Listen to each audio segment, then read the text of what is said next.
Las cruzadas por las tierras sagradas del Oriente Medio. Aquí están, grabadas en la tierra, las cicatrices de las batallas libradas entre tres de las grandes religiones del mundo.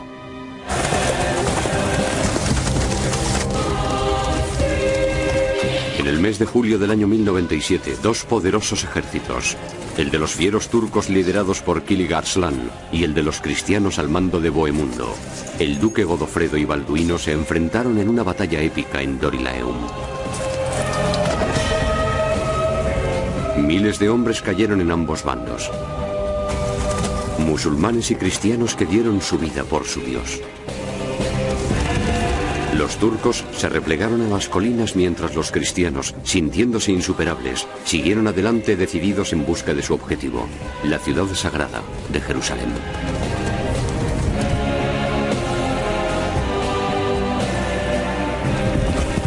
Empezamos a cruzar una montaña espeluznante, tan alta y escarpada que ninguno de nuestros soldados se atrevía a adelantar a otro por el sendero. Desde tortuoso viaje, se produjo una baja notable. La de Godehilda, la esposa de uno de los jefes cruzados. Significaba que ya no podría ser rico cuando volviera a casa. Esto le haría cambiar de actitud. Ahora empezaría a pensar más en buscar tierras, territorios y riquezas para su propia persona. En cuestión de un día, tras la muerte de su mujer, su política cambió para dejarse llevar por la codicia y la búsqueda de bienes materiales.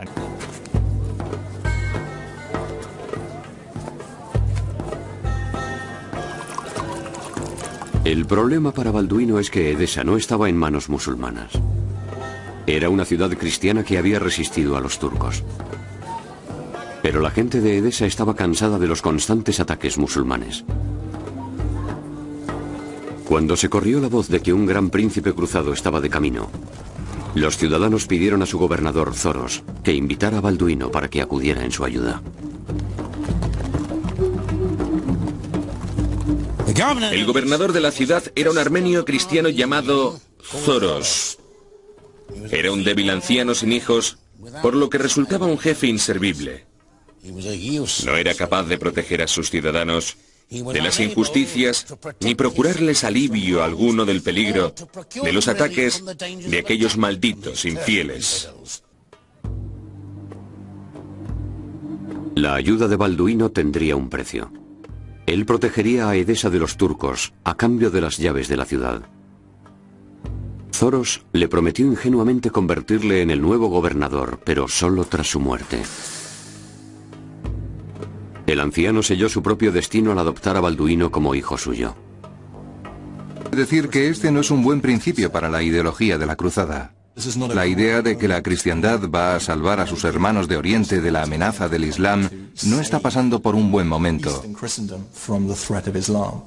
La realidad es que Balduino ha llegado con la mirada puesta en conseguir su propio territorio. Si no hubiera existido el Islam en ese mundo y solo hubiera habido la cristiandad oriental que había antes del surgimiento del Islam, habría pasado exactamente lo mismo, pero tendrían que haber encontrado una imagen ideológica diferente. Probablemente habrían dicho que estos no eran verdaderos cristianos, como suelen decir los fundamentalistas religiosos de todo tipo. Por eso, desde ese punto de vista, muchos cristianos de esa región también consideraban a los cruzados básicamente bárbaros fundamentalistas cristianos de las tierras incivilizadas del norte. Mientras Balduino celebraba su toma de posesión en Edesa, 250 kilómetros más al suroeste, el principal ejército cruzado llegaba a la gran ciudad amurallada de Antioquía. Desde la época del apóstol San Pedro, se había convertido en una próspera ciudad cristiana. Pero en 1085, los turcos se habían hecho con el control. Este sería un premio solo menos importante que Jerusalén. Un premio por el que merecía la pena dar la vida. Los cruzados quieren tomar esta ciudad por varias razones. La primera razón, y quizá más importante, es estratégica. Antioquía es en realidad la puerta hacia Siria y hacia la Tierra Sagrada. Si se dejaran esta ciudad atrás, estarían cortando su vía de escape y, desde luego, su ruta de reabastecimiento. Espiritualmente, es casi equivalente a Jerusalén en muchos sentidos, como objetivo porque Antioquía era, en la tradición cristiana, el lugar en el que San Pedro, el apóstol de Cristo, levantó la primera iglesia cristiana. Esto le dotaba de un verdadero poder espiritual, un prestigio espiritual que, creo, influía mucho en los cruzados. Sus célebres relatos hablan del enérgico líder turco de Antioquía, Yagi Siyam. Yagi Siyam, el gobernador de Antioquía, demostró tener un valor y una sabiduría, una fuerza y un juicio sin igual.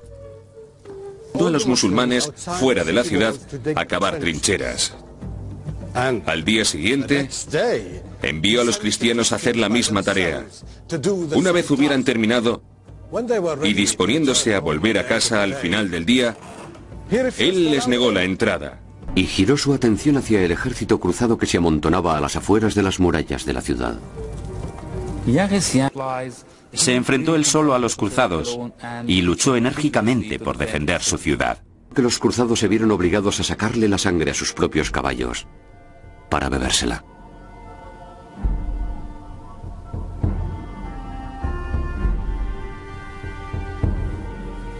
Atacar la ciudad, sino mediante una traición desde dentro. Se preparó todo.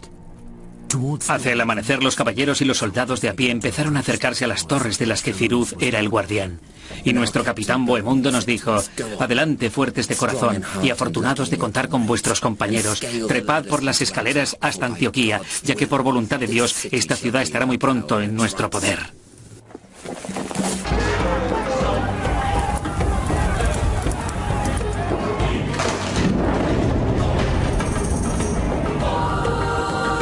Ocho meses de hambre y enfermedades no dejaron a los cruzados ningún resquicio de piedad. Guiados por los cristianos de Antioquía, sacaron a los musulmanes de sus casas, de las calles y de las mezquitas, y los mataron de forma indiscriminada. El mensaje de Yagi Siyam había llegado a su destino, y el día después de su ejecución, finalmente, llegaron los refuerzos turcos.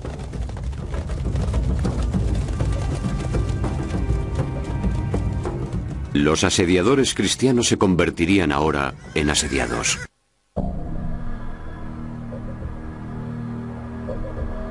En junio de 1098, tras 8 meses de sitio, los cruzados habían tomado, por fin, la ciudad antigua de Antioquía. Se corrió el rumor de que Dios se le había aparecido a un cruzado y le había hablado.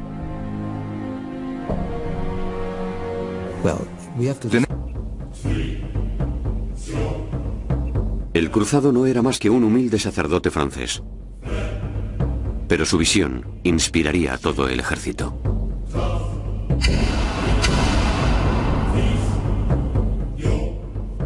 Era un peregrino llamado Pedro Bartolomé. Una noche, según él, el apóstol San Andrés se le apareció y le dijo: que sepas, hijo mío, que si vas a la iglesia del Santo Pedro en la ciudad de Antioquía, allí encontrarás la lanza sagrada, la misma que clavaron a nuestro Salvador Jesucristo cuando se encontraba en la cruz. Y juró que toda esta historia era verdad.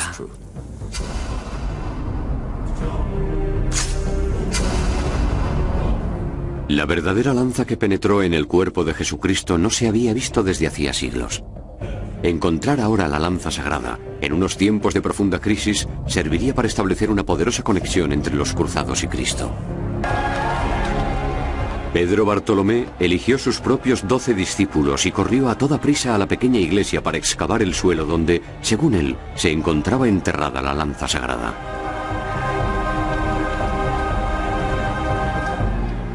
Tras un día y una noche de trabajo desesperado, empezaron a perder las esperanzas.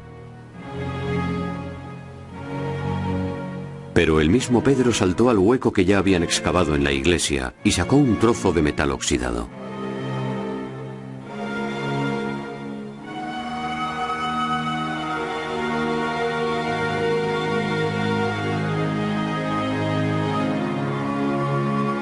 Afirmó haber encontrado la esquiva lanza sagrada. El sagrado que declaró que el Mesías tenía una lanza enterrada en la iglesia Era un monje muy astuto. Les dijo a todos: si la encontráis seréis victoriosos. De lo contrario os enfrentaréis a una muerte segura.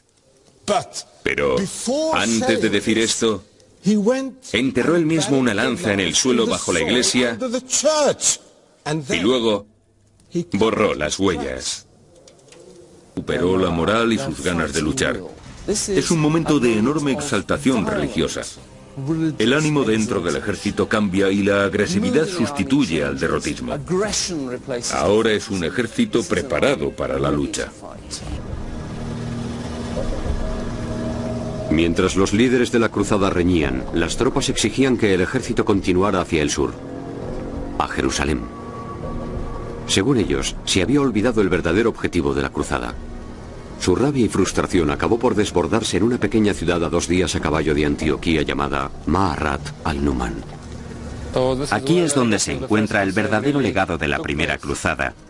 Creo que este es el lugar clave que todos los historiadores deberían visitar.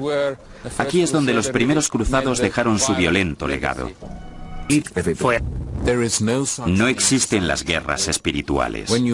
Cuando luchas en una guerra, el objetivo de esa guerra es derrotar al enemigo.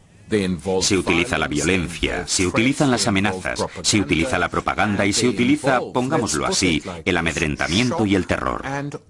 El hecho de comer carne humana estaba pensado para infundir el miedo en el corazón del enemigo. Aquí estamos nosotros, somos fuertes, somos duros, y si es necesario os comeremos vivos. Y en cierto sentido eso triunfó. Quiero decir que se produjo una oleada de horror y de miedo. Nos están comiendo, y si hoy nos están comiendo muertos, mañana puede que nos coman vivos. Más demoras. Había llegado el momento de cumplir con sus promesas y capturar la ciudad que les había inspirado a arriesgarlo todo en el nombre de Dios. Daba igual que Jerusalén hubiera caído recientemente bajo el control de un poder musulmán mucho más conciliador, los Fatimidas de Egipto, y que estuvieran haciendo un llamamiento a la paz. En junio de 1099, 13.000 cruzados, menos de una cuarta parte del número que había salido en un principio de Europa, llegaron a las puertas de la ciudad donde Jesucristo había muerto.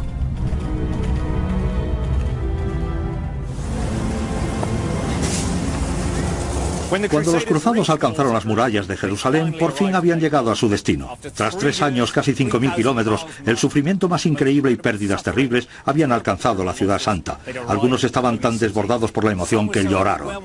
Otros se postraron en el suelo. Pero ahora, por supuesto, la tarea más dura a la que se enfrentaban era entrar a la fuerza. Tras 3 años de lucha, el ejército cruzado se preparaba para atacar Jerusalén. Las murallas tenían 15 metros de altura por 3 de ancho. Para escalarlas, necesitarían escaleras y torres de asedio. Pero los defensores musulmanes habían arrasado todos los árboles de los alrededores. Los cristianos enviaron grupos de búsqueda para reunir toda la madera posible. Ocultas en un agujero en el suelo, encontraron 400 piezas de madera ya preparada. Parecía de nuevo como si Dios les estuviera echando una mano. De asedio de 15 metros con las que atacar las murallas de Jerusalén. Todo estaba preparado para el enfrentamiento final.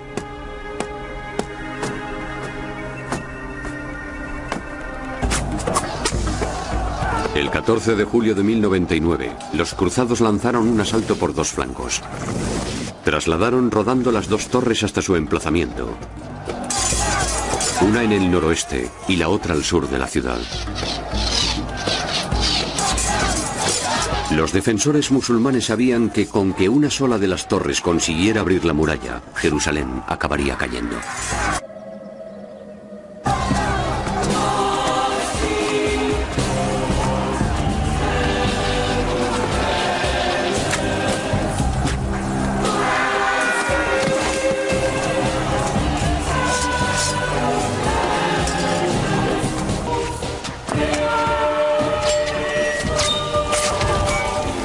La muralla acabó siendo franqueada y los defensores musulmanes corrieron huyendo.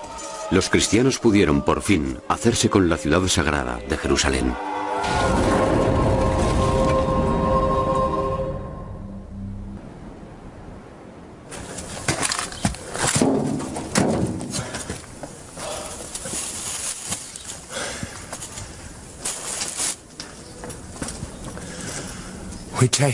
Perseguimos a los sarracenos hasta el templo de Salomón para matarlos.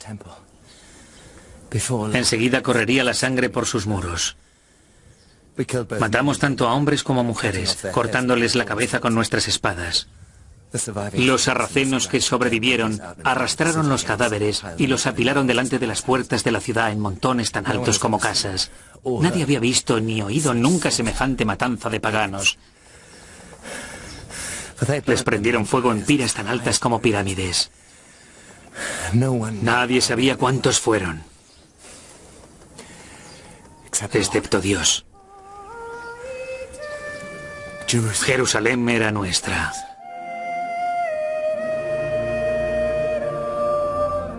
Noticias de la matanza sacudieron el mundo islámico.